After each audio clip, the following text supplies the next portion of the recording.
See how on the pushing end of this, I'm pushing and stopping, bumping into that where the border line is. I'm just kind of using it as a bumper.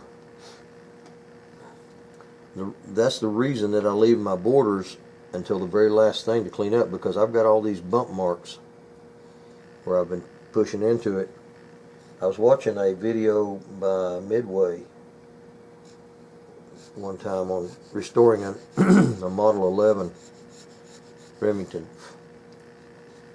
and Larry Potterfield said to cut your edges, cut all your borders to full depth first. I'm not going to say I disagree with him. I'm just saying that doesn't work for me. If he has enough control to stop pushing when he hits that edge, more power to him.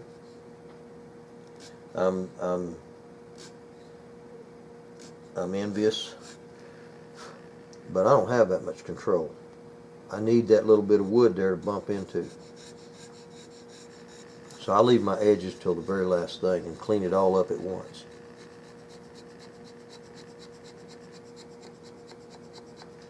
Overruns are your worst enemy. Overruns will make it look bad, even if it's good and straight and all your lines are clean and everything else. If everything's good and you have overruns, it still looks bad.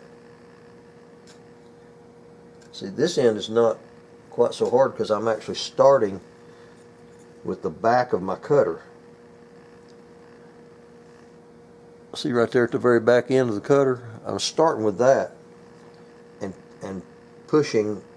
I'm lining the back of that cutter up with the edge of this pattern and just pushing away from it. So you're not going to have overruns when you're pushing away from your border. You have overruns when you're pushing toward it, and for one reason or another, usually lack of control on my part, you bounce out past it.